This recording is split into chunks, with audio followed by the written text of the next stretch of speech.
hardest part about the 2010 ring is getting our hands on that Game 7 ball.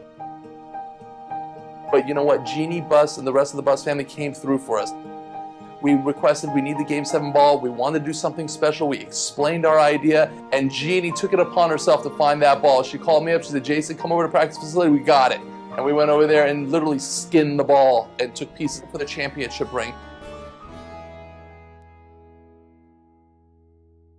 My name is Jason Arasheben. I'm the CEO of Jason of Beverly Hills. We are the go-to jeweler for some of the world's biggest athletes, and we were the proud designers and manufacturers of the 2009-2010 Laker championship rings. I started with $400 and $28,000 in credit card debt. But after a little bit of hard work and persistence, we were able to grow a business which is now a multi-million-dollar business.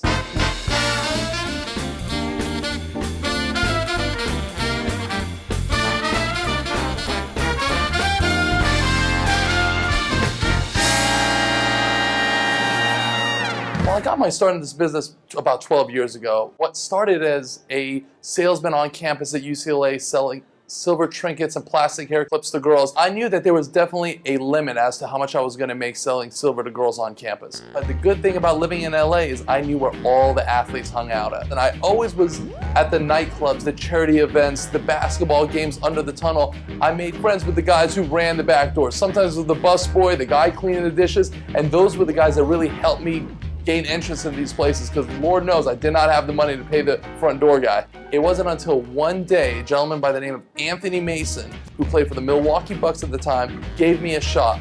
I was armed with only designs, hand-drawn designs, and it was a custom diamond bracelet. Anthony Mason was definitely not the most approachable person in the world. I guess he had a little soft place in his heart for me, because after I bugged him enough times, I think he was just annoyed enough to give me a shot. From that point on, I really taught myself the diamond business.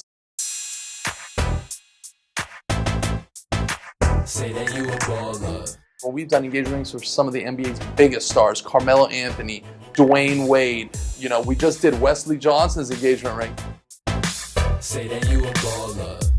I had the honor of doing the 2014 World Series of Poker Championship bracelet. 35 carats of diamonds, over 300 grams of 14 karat white gold, and it even has a hidden compartment which reveals a $10 million gaming chip.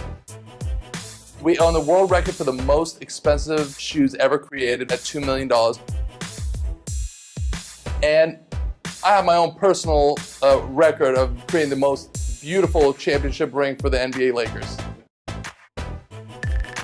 Well, I was really going against giants.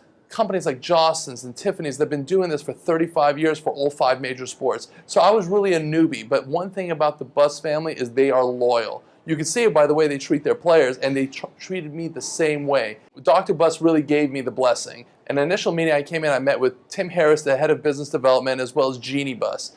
And me being a longtime Laker fan, I was in awe just stepping in the room with these people, going into the offices and seeing the banners and seeing the trophies and seeing the pictures from all the historic Laker games. It was a dream come true. They gave me a shot when I was a little known jeweler that didn't really do championship rings, and we were able to deliver what I feel is the greatest ring in championship ring history.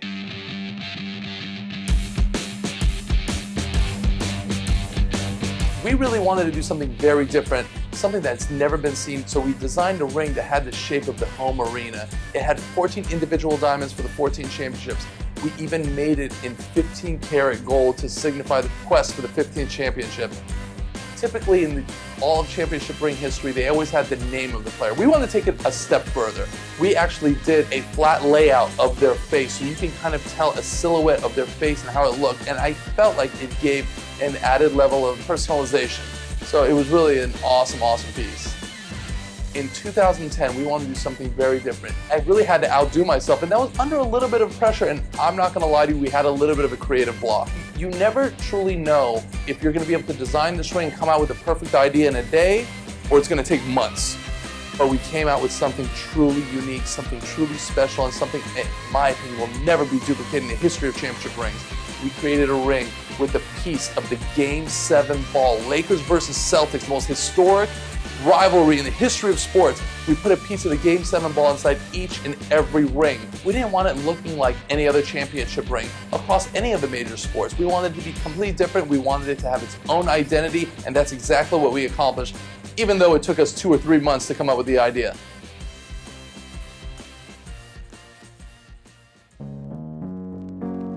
I was a piece of sports history. I can't dribble a ball, shoot a ball, run, or jump high. But one thing I was is I truly felt like part of the team. The Bus family really made me feel like part of the team.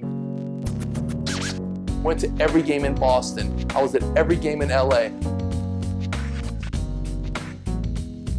I got to sit side by side right next to Dr. Bus during Game 7 when we won. Champagne thrown all over all of us. I was able to have the opportunity to go down on the floor with the team when they won. I mean, it doesn't get better than that. I felt like I was the 13th man on the team. It was awesome.